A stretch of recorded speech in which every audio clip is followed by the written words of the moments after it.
ಈಗ ನನಗೆ ಕೊಲೆ ಮಾಡ್ತೀನಿ ಅಂತ ಹೇಳಿ ನನಗೆ ಈಗಾಗಲೇ ಕಳೆದ ತಿಂಗಳು 5ನೇ ತಾರೀಕು ಎಷ್ಟನೇ ಒಂದು 7-8ನೇ ತಾರೀಕು ಹೊತ್ತಿಯ ಆ ಡಿಫ್ರೆನ್ಸಲ್ಲಿ ಕೊಲೆ ಮಾಡ್ತಾರೆ ಅಂತೇಳಿ ವಕೀಲ ರೂಪದಲ್ಲಿ ಇಬ್ಬರು ವಕೀಲರು ಬಂದು ನನಗೆ ಹೇಳಿದ್ರು.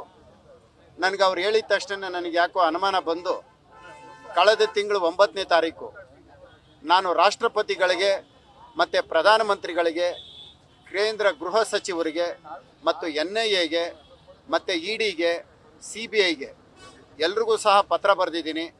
ನನ್ನ ಕೊಲೆ ಆಗತ್ತೆ, ನನ್ನ ಕೊಲೆ ಆದರೆ ಕೊಲೆಗೆ ಕಾರಣಕರ್ತರು DK ಶಿವಕುಮಾರು, DK ಸುರೇಶು, ಕುಸುಮ ಮತ್ತು ಅವ್ರ ತಂದೆ ಹನುಮಂತರಾಯಪ್ಪ ಹಾಗೂ ಇತರರು ಅಂತೇಳಿ ಅವ್ರ ಹೆಸರುಗಳು ಸಹ ನಾನು ಬರೆದು ಕೊಟ್ಟಿದ್ದೀನಿ. ಪ್ರಧಾನಮಂತ್ರಿ ಕಚೇರಿಯಿಂದ ನನಗೆ ಇಂಬಾರಾನು ಬಂದಿದೆ, ರಾಷ್ಟ್ರಪತಿಗಳಿಂದನೂ ಇಂಬಾರ ಬಂದಿದೆ. ನನಗೆ ಗನ್ಮ್ಯಾನ್ ಕೊಡಿ ಅಂತೇಳಿ ರಾಜ್ಯಪಾಲರಿಗೂ ಸಹ ಮನವಿ ಕೊಟ್ಟಿದ್ದೆ. ರಾಜ್ಯಪಾಲರಿಗೂ ಮನವಿ ಕೊಟ್ಟು ರಾಜ್ಯಪಾಲರು ನನ್ನನ್ನು ಖುದ್ದಾಗಿ ಭೇಟಿ ಮಾಡುವಂಥ ಅವರು ದಿನಾಂಕನೂ ಸಹ ಕೊಟ್ಟಿದ್ದರು. ರಾಜ್ಯಪಾಲರನ್ನ ನೇರವಾಗಿ ಭೇಟಿ ಮಾಡಿದೆ. ರಾಜ್ಯಪಾಲರನ್ನ ಭೇಟಿ ಮಾಡಿದಂಥ ಸಂದರ್ಭದಲ್ಲಿ ಅವರು ರಾಜ್ಯ ಸರ್ಕಾರದ ಗಮನಕ್ಕೆ ತರ್ತೀನಿ ಅಂತ ಅವರು ಹೇಳಿದರು. ಅದಾದಮೇಲೆ ಮತ್ತೆ ಹೇಮಂತ್ ನಿಂಬಾಳ್ಕರ್ ಅವರಿಗೆ ನಾನು ಪತ್ರ ಬರೆದಿದ್ದೀನಿ, ಅವರಿಗೆ ವಾಯ್ಸ್ ಮೆಸೇಜು ಕಳಿಸಿದ್ದೀನಿ. ಸರ್, ನನ್ನ ಜೀವಕ್ಕೆ ತೊಂದರೆ ಇದೆ, ನನಗೆ ನೀವು ಗನ್ಮ್ಯಾನ್ ಕೊಡಿ, ನನಗೆ ರಕ್ಷಣೆ ಇಲ್ಲ, ನನ್ನ ಕೊಲೆ ಆಗತ್ತೆ ಅಂತ ಅವ್ರಿಗೂ ಸಹ ನಾನು ಈಗ 2-3 ದಿನದಿಂದ ಒಂದು ವಾಯ್ಸ್ ಮೆಸೇಜ್ ಕೊಟ್ಟಿದ್ದೀನಿ. ಬೇಕಾದ್ರೆ ಅದನ್ನು ಕೇಳಿಸ್ತೀನಿ.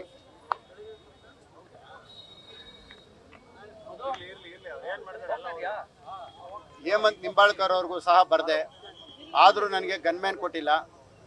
ನಾನು ಯಾವುದೇ ಕಾರ್ಯಕ್ರಮಕ್ಕೆ ಹೋದರೂ ಜಾಲಹಳ್ಳಿನಲ್ಲಿ ನಾನು ಬರ್ತೀನಿ ಅಂತ ಗೊತ್ತಾಗಿ ಅಲ್ಲಿ ಆಸಿಡ್ ದಾಳಿ ಮಾಡೋಕ್ಕೆ ಪ್ರಯತ್ನ ಮಾಡಿದರು. ನಾನು ಅವತ್ತು ಆ ಕಾರ್ಯಕ್ರಮಕ್ಕೆ ಪೊಲೀಸ್ನವರು, ಅಲ್ಲಿನ ಪೊಲೀಸ್ ಇನ್ಸ್ಪೆಕ್ಟರ್ ನನಗೆ ಮನವಿ ಮಾಡಿದ್ರು, ದಯವಿಟ್ಟು ಈ ಕಾರ್ಯಕ್ರಮಕ್ಕೆ ಬರಬೇಡಿ ನೀವು, ನಿಮ್ಮಲ್ಲಿ ರಿಕ್ವೆಸ್ಟು ಅಂತ.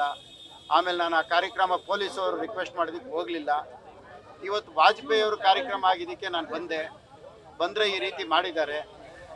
ಈಗ ಒಟ್ಟಾರೆಯಾಗಿ ಬೆಳಗಾಮಲ್ಲಿ CT ರವಿಯವರು, ಲಕ್ಷ್ಮೀ ಹೆಬ್ಬಾಳ್ಕರ್ ಅವ್ರನ್ನ ಸದನದೊಳಗೆ ಆಗಿರೋಂಥ ಒಂದು ಮಾತಿನ ಚಕಮಕಿಯಲ್ಲಿ CT ರವಿ ಅವ್ರನ್ನ ಕೊಲೆ ಮಾಡೋಕ್ಕೆ ಹೋಗಿದ್ರು.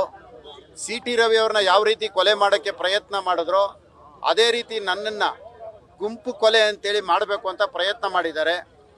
ಗುಂಪು ಕೊಲೆ ಒಳಗಡೆ ಮಾಡೋದಕ್ಕೆ 150 ಜನ ಸೇರಿರೋದ್ರಿಂದ 100 ಜನ ಪೊಲೀಸವರು ನನಗೆ ರಕ್ಷಣೆ ಕೊಟ್ಟಿದ್ದಾರೆ. ಬಹುಶಃ ಇವತ್ತೇನಾದರೂ 5 ಜನ 10 ಜನ ಪೊಲೀಸವರು ಇದ್ದಿದ್ರೆ ಇಷ್ಟೊತ್ತಿಗೆ ನನ್ನ ಕೊಲೆ ಆಗ್ತಾಯಿತ್ತು. ಹಾಗಾಗಿ ಇವತ್ತು ನನ್ನ ಪೊಲೀಸ್ ಇಲಾಖೆ ನನಗೆ ಪುನರ್ಜನ್ಮ ಕೊಟ್ಟಿದೆ. ನ್ಯೂಸ್ ಫಸ್ಟ್, ನಿರ್ಭೀತಿಯಿಂದ ನಿಮ್ಮ ಪರವಾಗಿ.